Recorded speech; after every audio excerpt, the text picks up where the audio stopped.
ரூத்தின் சரித்திரம் 1ஆம் அதிகாரம். நியாயாதிபதிகள் நியாயம் விசாரித்து வரும் நாட்களில் தேசத்திலே பஞ்சம் உண்டாயிற்று.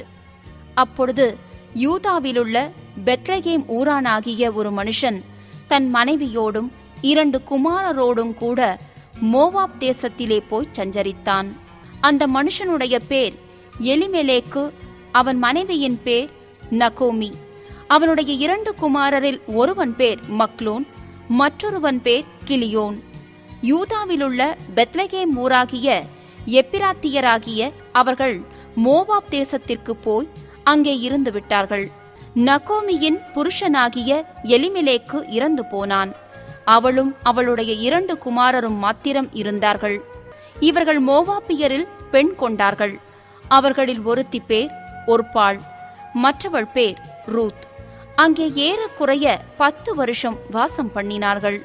பின்பு மக்லோன், கிலியோன் என்னும் அவர்கள் இருவரும் இறந்து போனார்கள். அந்த ஸ்திரீ தன் குமாரர் இருவரையும் தன் புருஷனையும் இழந்து தனித்தவளானாள். கர்த்தர் தம்முடைய ஜனங்களை சந்தித்து அவர்களுக்கு ஆகாரம் அருளினார் என்று அவள் மோவாப் தேசத்திலே கேள்விப்பட்டு தன் மருமக்களோடே கூட மோவாப் தேசத்திலிருந்து திரும்பி வரும்படி எழுந்து தன் 2 மருமக்களோடும் கூட தான் இருந்த ஸ்தலத்தை விட்டு புறப்பட்டாள். யூதா தேசத்திற்கு திரும்பி போக அவர்கள் வழி நடக்கையில் நகோமி தன் 2 மருமக்களையும் நோக்கி, நீங்கள் இருவரும் உங்கள் தாய் வீட்டுக்கு திரும்பி போங்கள். மரித்து போனவர்களுக்கும் எனக்கும் நீங்கள் தயை செய்தது போல கர்த்தர் உங்களுக்கும் தயை செய்வாராக. கர்த்தர் உங்கள் இருவருக்கும் வாய்க்கும் புருஷனுடைய வீட்டிலே நீங்கள் சுகமாய் வாழ்ந்திருக்கச் செய்வாராக என்று சொல்லி அவர்களை முத்தமிட்டாள். அப்பொழுது அவர்கள் சத்தமிட்டு அழுது அவளை பார்த்து, உம்முடைய ஜனத்தண்டைக்கே உம்முடன் கூட வருவோம் என்றார்கள். அதற்கு நகோமி, என் மக்களே, நீங்கள் திரும்பிப் போங்கள். என்னோடே ஏன் வருகிறீர்கள்? உங்களுக்கு புருஷராகும்படிக்கு இனிமேல் என் கற்பத்திலே எனக்கு பிள்ளைகள் உண்டாகுமோ? என் மக்களே, திரும்பிப் போங்கள். நான் வயது சென்றவள், ஒரு புருஷனுடன் வாழத்தக்கவளல்ல. அப்படிப்பட்ட நம்பிக்கை எனக்கு உண்டாயிருந்து நான் இன்று இரவில் ஒரு புருஷனுக்கு வாழ்க்கைப்பட்டு பிள்ளைகளை பெற்றாலும் அவர்கள் பெரியவர்களாகும் மட்டும் புருஷருக்கு வாழ்க்கைப்படாதபடிக்கு நீங்கள் பொறுத்திருப்பீர்களோ? அது கூடாது. என் மக்களே, கர்த்தருடைய கை எனக்கு விரோதமாயிருக்கிறதினால் உங்கள் நிமித்தம் எனக்கு மிகுந்த விசனம் இருக்கிறது என்றாள். அப்பொழுது அவர்கள் சத்தமிட்டு அதிகமாய் அழுதார்கள். ஒர்பாள் தன் மாமியை முத்தமிட்டு போனாள். ரூத்தோ அவளை விடாமல் பற்றி கொண்டாள். அப்பொழுது அவள், இதோ உன் சகோதரி தன் ஜனங்களிடத்துக்கும் தன் தேவர்களிடத்துக்கும் திரும்பி போய்விட்டாளே, நீயும் உன் சகோதரியின் பிறகே திரும்பிப்போ என்றாள்.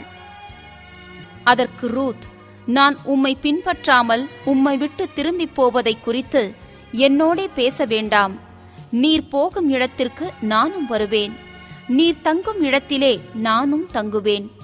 உம்முடைய ஜனம் என்னுடைய ஜனம், உம்முடைய தேவன் என்னுடைய தேவன்.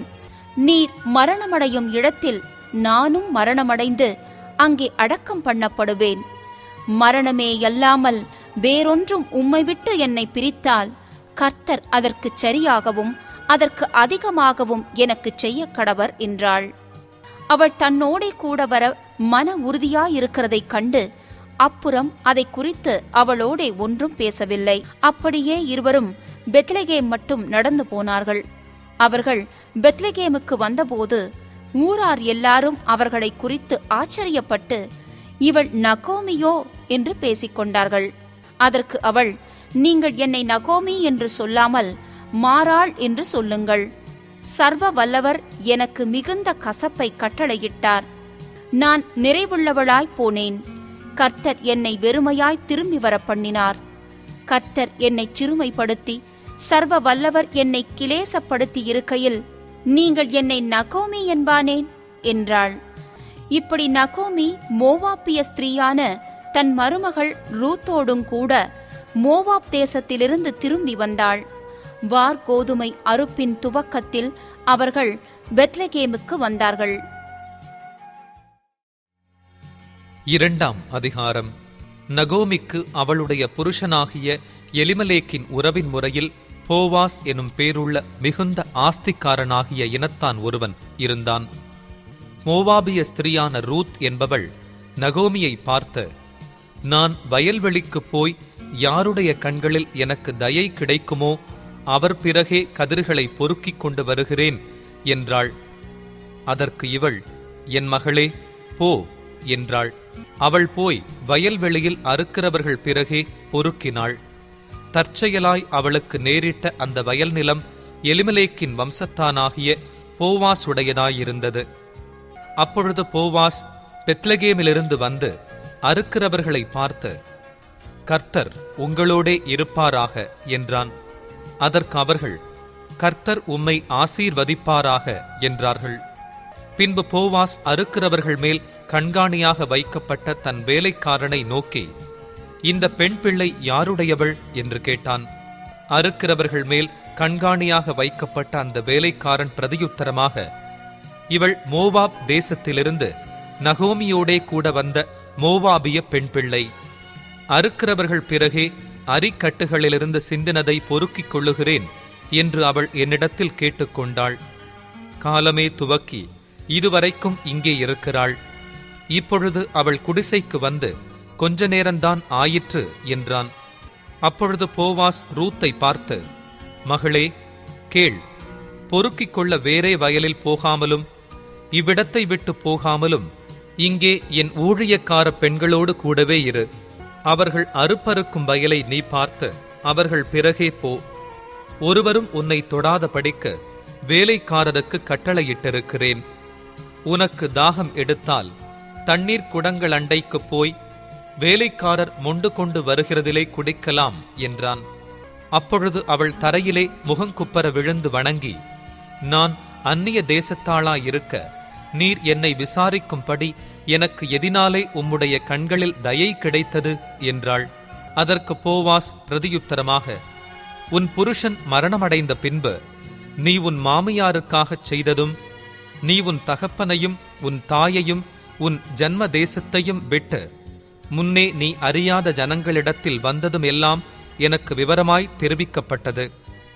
உன் செய்கைக்குத் தக்க பலனை கர்த்தர் உனக்கு கட்டளையிடுவாராக. இஸ்ரவேலின் தேவனாகிய கர்த்தருடைய செட்டைகளின் கீழ் அடைக்கலமாய் வந்த உனக்கு அவராலே நிறைவான பலன் கிடைப்பதாக என்றான். அதற்கு அவள், என் ஆண்டவனே, உம்முடைய கண்களில் எனக்கு தயை கிடைக்க வேண்டும்.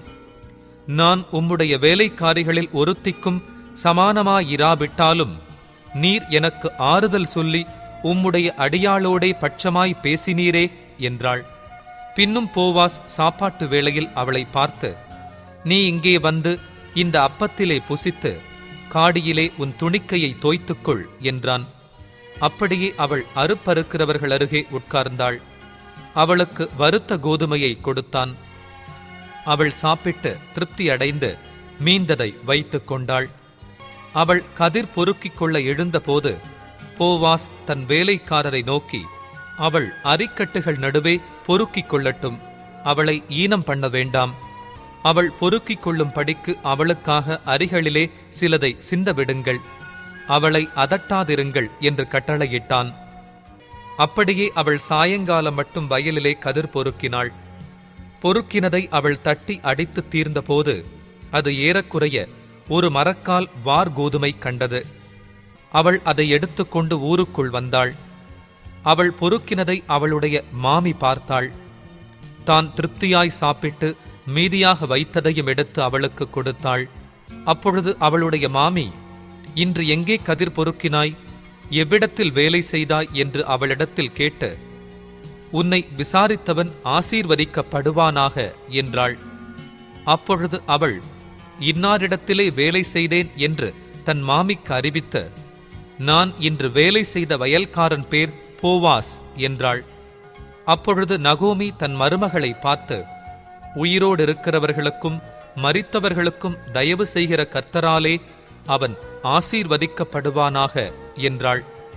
பின்னும் நகோமி அவளை பார்த்து, அந்த மனுஷன் நமக்கு நெருங்கின உறவின் முறையானும் நம்மை ஆதரிக்கிற சுதந்திரவாளிகளில் ஒருவனுமாய் இருக்கிறான் என்றாள். பின்னும் மோவாபிய ஸ்திரீயான ரூத், அவர் என்னை நோக்கி, என் அறுப்பெல்லாம் அறுத்து தீருமட்டும் நீ என் வேலைக்காரிகளோடே கூடவே இரு என்று சொன்னார் என்றாள். அப்பொழுது நகோமி தன் மருமகளாகிய ரூத்தை பார்த்து, என் மகளே, வேறொரு வயலிலே மனுஷர் உன்னை எதிர்க்காத படிக்க நீ அவன் வேலைக்காரிகளோடே போகிறது நல்லது என்றாள். அப்படியே கோதுமை அறுப்பும் வார்கோதுமை அறுப்பும் தீருமட்டும் அவள் கதிர் பொறுக்கும் படிக்க போவாசுடைய வேலைக்காரிகளோடே கூடியிருந்து தன் மாமியினிடத்தில் தங்கினாள். 3ஆம் அதிகாரம். பின்பு அவள் மாமியாகிய நகோமி அவளை நோக்கி, என் மகளே, நீ சுகமாய் வாழ்ந்திருக்கும்படி நான் உனக்கு சவுக்கியத்தை தேடாதிருப்பேனோ? நீ போவாசின் வேலைக்காரிகளோடே கூடியிருந்தாயே. அவன் நம்முடைய உறவின் முறையான் அல்லவா? இதோ அவன் இன்று ராத்திரி கடத்திலே வார்கோதுமை தூற்றுவான். நீ குடித்து எண்ணெய் பூசி உன் வஸ்திரங்களை உடுத்திக் கொண்டு அந்த களத்திற்கு போ. அந்த மனுஷன் புசித்து குடித்து தீரு மட்டும் அவன் கண்ணுக்கு எதிர்படாமலிரு. அவன் படுத்துக்கொண்ட போது அவன் படுத்திருக்கும் இடத்தை நீ பார்த்திருந்து போய் அவன் கால்களின் மேல் மூடியிருக்கிற போர்வையை ஒதுக்கி நீ படுத்துக்கொள். அப்பொழுது நீ செய்ய வேண்டியது இன்னதென்று அவன் உனக்கு சொல்லுவான் என்றாள். அதற்கு அவள், நீர் எனக்கு சொன்னபடியெல்லாம் செய்வேன் என்றாள். அவள் களத்திற்கு போய் தன் மாமி தனக்கு கற்பித்தபடியெல்லாம் செய்தாள். போவாஸ் புசித்து குடித்து மகிழ்ச்சியாயிருந்து ஒரு அம்பாரத்து அடியிலே வந்து படுத்துக்கொண்டான். அப்பொழுது அவள் மெல்ல போய் அவன் கால்களின் மேல் மூடியிருக்கிற போர்வையை ஒதுக்கி படுத்துக்கொண்டாள். பாதி ராத்திரியிலே அந்த மனுஷன் அருண்டு திரும்பி ஒரு ஸ்திரீ தன் பாதத்தண்டையிலே படுத்திருக்கிறதைக் கண்டு, நீ யார் என்று கேட்டான். அவள், நான் உம்முடைய அடியாளாகிய ரூத். நீர் உம்முடைய அடியாள் மேல் உம்முடைய போர்வையை விரியும், நீர் சுதந்திரவாளி என்றாள். அதற்கு அவன், மகளே, நீ கர்த்தரால் ஆசிர்வதிக்கப்படுவாயாக. நீ தரித்திரரும் ஐஸ்வர்யவான்களுமான வாலிபர்களின் பிறகே போகாததினால் உன் முந்தின நற்குணத்தை பார்க்கிலும் உன் பிந்தின நற்குணம் உத்தமமாயிருக்கிறது. இப்போதும் மகளே, நீ பயப்படாதே, உனக்கு வேண்டியபடியெல்லாம் செய்வேன். நீ குணசாலி என்பதை என் ஜனமாகிய ஊரார் எல்லாரும் அறிவார்கள். நான் சுதந்திரவாடி என்பது மெய்தான், ஆனாலும் என்னிலும் கிட்டின சுதந்திரவாடி ஒருவன் இருக்கிறான். ராத்திரிக்கு தங்கியிரு. நாளைக்கு அவன் உன்னை சுதந்திர முறையாய் விவாகம் பண்ண சம்மதித்தால் நல்லது. அவன் விவாகம் பண்ணட்டும். அவன் உன்னை விவாகம் பண்ண மனதில்லாதிருந்தானேயாகில் நான் உன்னை சுதந்திர முறையாய் விவாகம் பண்ணுவேன் என்று கர்த்தருடைய ஜீவனை கொண்டு ஆணையிடுகிறேன். விடியற்காலம் மட்டும் படுத்து கொண்டிரு என்றான். அவள் விடியற்காலம் மட்டும் அவன் பாதத்தண்டையில் படுத்திருந்து, களத்திலே ஒரு ஸ்திரீ வந்ததாக ஒருவருக்கும் தெரிவிக்க வேண்டாம் என்று அவன் சொல்லியிருந்தபடியால் ஒருவர் முகம் ஒருவருக்கு தெரியாததற்கு முன்னே எழுந்திருந்தாள். அவன் அவளை நோக்கி, நீ போர்த்து கொண்டிருக்கிற போர்வையை விரித்து பிடி என்றான். அவள் அதை பிடித்தபோது அவன் அதிலே 6 படி வார்கோதுமையை அளந்து போட்டு அவள் மேல் தூக்கிவிட்டு பட்டணத்திற்கு புறப்பட்டு வந்தான். அவள் தன் மாமியினிடத்தில் வந்தபோது அவள், என் மகளே, உன் செய்தி என்ன என்று கேட்டாள். அப்பொழுது அவள் அந்த மனுஷன் தனக்கு செய்ததையெல்லாம் அவளுக்கு விவரித்தாள். மேலும் அவர், நீ உன் மாமியார் அண்டைக்கு வெறுமையாய் போக வேண்டாம் என்று சொல்லி இந்த 6 படி வார்கோதுமையை எனக்கு கொடுத்தார் என்றாள். அப்பொழுது அவள், என் மகளே, இந்த காரியம் என்னமாய் முடியும் என்று நீ அறிய மட்டும் பொறுத்திரு. அந்த மனுஷன் இன்றைக்கு இந்த காரியத்தை முடிக்கும் முன் இளைப்பாற மாட்டான் என்றாள். 4ஆம் அதிகாரம். போவாஸ் பட்டண வாசலில் போய் உட்கார்ந்து கொண்டிருந்தான். அப்பொழுது போவாஸ் சொல்லியிருந்த அந்த சுதந்திரவாளி அந்த வழியே வந்தான். அவனை நோக்கி, ஓய் என்று பேர் சொல்லி கூப்பிட்டு, இங்கே வந்து சற்று உட்காரும் என்றான். அவன் வந்து உட்கார்ந்தான். அப்பொழுது அவன் பட்டணத்து மூப்பரானவர்களில் 10 பேரை அழைத்து, இங்கே உட்காருங்கள் என்றான். அவர்களும் உட்கார்ந்தார்கள். அப்பொழுது அவன் அந்த சுதந்திரவாளியை நோக்கி, எலிமெலேக் என்னும் நம்முடைய சகோதரனுக்கு இருந்த வயல் நிலத்தின் பங்கை மோவாப் தேசத்திலிருந்து திரும்பி வந்த நகோமி விற்கப் போகிறாள். ஆகையால் நீர் அதை ஊராருக்கு முன்பாகவும் என் ஜனத்தின் மூப்பருக்கு முன்பாகவும் வாங்கிக் கொள்ளும்படி உமக்கு அறிய பண்ண வேண்டும் என்றிருந்தேன். நீர் அதை சுதந்திர முறையாக மீட்டுக்கொள்ள மனதிருந்தால் மீட்டுக்கொள்ளும். அதை மீட்டுக்கொள்ள மனதில்லாதிருந்தால் நான் அதை அறியும்படிக்கு எனக்குச் சொல்லும். உம்மையும் உமக்கு பின்பு என்னையும் தவிர அதை மீட்கத்தக்கவன் வேறொருவனும் இல்லை என்றான். அதற்கு அவன், நான் அதை மீட்டுக் கொள்ளுகிறேன் என்றான்.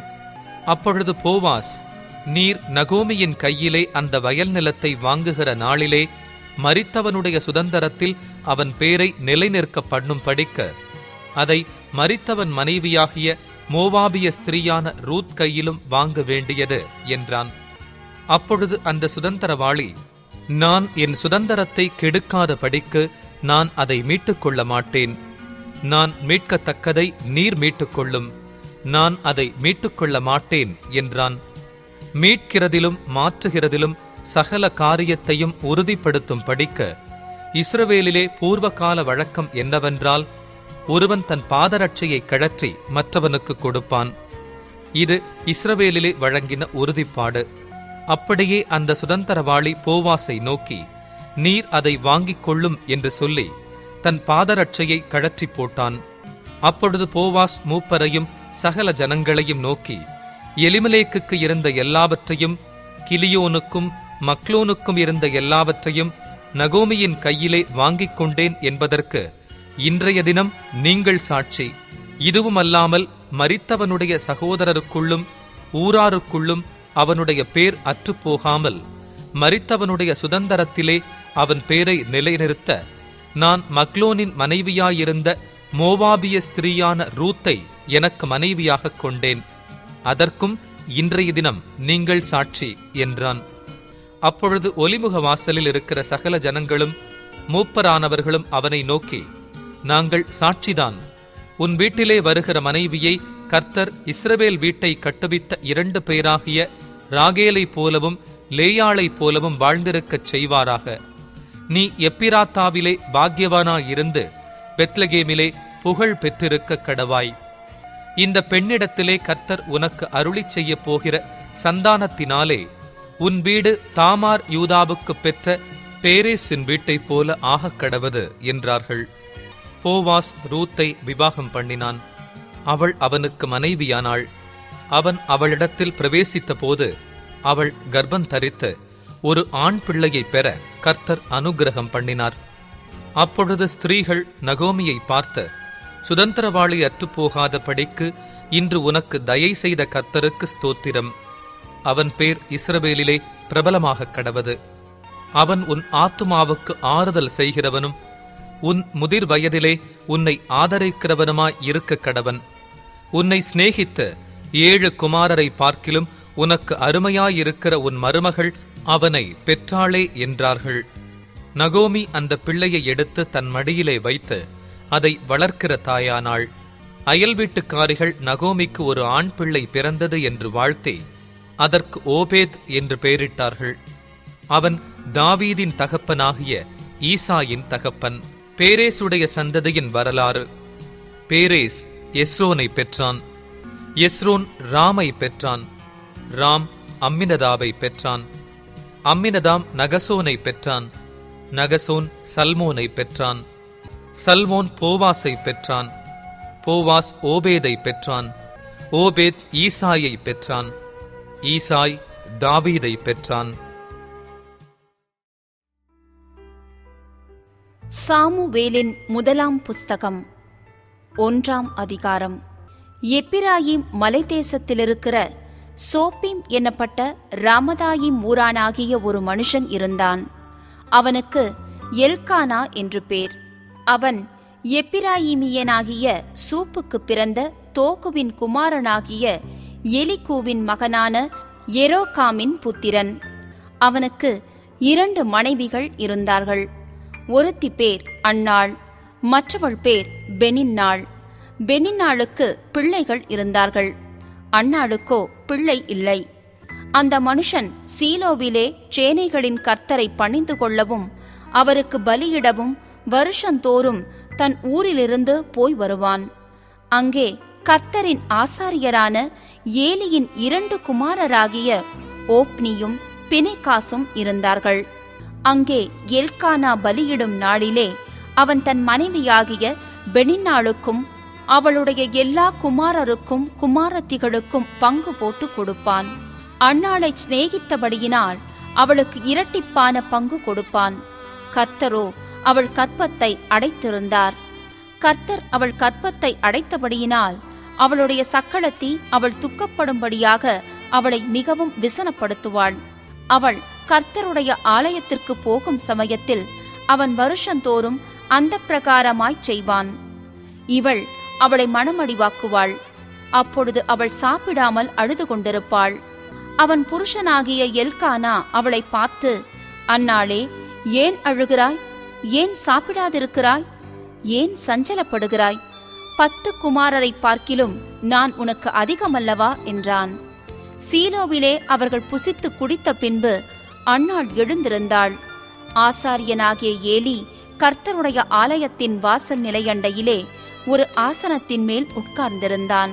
அவள் போய் மனங்கசந்து மிகவும் அழுது கர்த்தரை நோக்கி விண்ணப்பம் பண்ணி, சேனைகளின் கர்த்தாவே, தேவரீர் உம்முடைய அடியாளின் சிறுமையை கண்ணோக்கி பார்த்து உம்முடைய அடியாளை மறவாமல் நினைந்தருளி உமது அடியாளுக்கு ஒரு ஆண் பிள்ளையை கொடுத்தாள். அவன் உயிரோடிருக்கும் சகல நாளும் நான் அவனை கர்த்தருக்கு ஒப்புக் கொடுப்பேன். அவன் தலையின் மேல் சவரகன் கத்தி படுவதில்லை என்று ஒரு பொருத்தனை பண்ணினாள். அவள் கர்த்தருடைய சந்நிதியில் வெகு நேரம் விண்ணப்பம் பண்ணுகிற போது ஏலி அவள் வாயை கவனித்துக் கொண்டிருந்தான். அன்னாள் தன் இருதயத்திலே பேசினாள். அவளுடைய உதடுகள் மாத்திரம் அசைந்தது. அவள் சத்தமோ கேட்கப்படவில்லை. ஆகையால் அவள் வெறித்திருக்கிறாள் என்று ஏலி நினைத்து அவளை நோக்கி, நீ எதுவரைக்கும் வெறித்திருப்பாய்? உன் குடியை உன்னை விட்டு விலக்கு என்றான். அதற்கு அன்னாள் பிரதியுத்தரமாக, அப்படியல்ல என் ஆண்டவனே, நான் மணக்கிலேசமுள்ள ஸ்திரீ. நான் திராட்சரசமாகிலும் மதுவாகிலும் குடிக்கவில்லை. நான் கர்த்தருடைய சந்நிதியில் என் இருதயத்தை ஊற்றிவிட்டேன். உம்முடைய அடியாளை பேலியாளின் மகளாக எண்ணாதேயும். மிகுதியான விசாரத்தினாலும் கிலேசத்தினாலும் இந்நேரம் மட்டும் விண்ணப்பம் பண்ணினேன் என்றாள். அதற்கு ஏலி, சமாதானத்துடனே போ. நீ இஸ்ரவேலின் தேவனிடத்தில் கேட்ட உன் விண்ணப்பத்தின்படி அவர் உனக்கு கட்டளையிடுவாராக என்றான். அப்பொழுது அவள், உம்முடைய அடியாளுக்கு உம்முடைய கண்களிலே தயை கிடைக்க கடவது என்றாள். பின்பு அந்த ஸ்திரீ புறப்பட்டு போய் போஜனம் செய்தாள். அப்புறம் அவள் துக்கமுகமாயிருக்கவில்லை. அவர்கள் அதிகாலையில் எழுந்து கர்த்தரை பணிந்து கொண்டு ராமாவிலிருக்கிற தங்கள் வீட்டுக்கு திரும்பி போனார்கள். எல்கானா தன் மனைவியாகிய அன்னாளை அறிந்தான். கர்த்தர் அவளை நினைந்தருளினார். சில நாள் சென்ற பின்பு அன்னாள் கர்ப்பவதியாகி ஒரு குமாரனை பெற்று கர்த்தரிடத்தில் அவனை கேட்டேன் என்று சொல்லி அவனுக்கு சாமுவேல் என்று பெயரிட்டாள். எல்கானா என்பவன் கர்த்தருக்கு வருஷாந்தரம் செலுத்தும் பலியையும் தன் பொருத்தனையையும் செலுத்தும்படியாக தன் வீட்டார் அனைவரோடும் கூட போனான். அன்னாள் கூட போகவில்லை. அவள் பிள்ளை பால் மறந்த பின்பு அவன் கர்த்தரின் சந்நிதியிலே காணப்படவும் அங்கே எப்பொழுதும் இருக்கவும் நான் அவனை கொண்டு போய் விடுவேன் என்று தன் புருஷனிடத்தில் சொன்னாள். அப்பொழுது அவள் புருஷனாகிய எல்கானா அவளை நோக்கி, நீ உன் இஷ்டப்படி செய்து அவனை பால் மறக்க பண்ணும் மட்டும் இரு. கர்த்தர் தம்முடைய வார்த்தையை மாத்திரம் நிறைவேற்றுவாராக என்றான். அப்படியே அந்த ஸ்திரீ தன் பிள்ளையை பால் மறக்க பண்ணும் மட்டும் அதற்கு முலை கொடுத்தாள். அவள் அவனை பால் மறக்க பண்ணின பின்பு 3 காளைகளையும் ஒரு மரக்கால் மாவையும் ஒரு துருத்தி திராட்சரசத்தையும் எடுத்துக்கொண்டு அவனையும் கூட்டிக் கொண்டு சீலோவில் இருக்கிற கர்த்தருடைய ஆலயத்துக்கு போனாள். பிள்ளை இன்னும் குழந்தையாயிருந்தது. அவர்கள் ஒரு காளையை பலியிட்டு பிள்ளையை ஏலியினிடத்தில் கொண்டு வந்து விட்டார்கள்.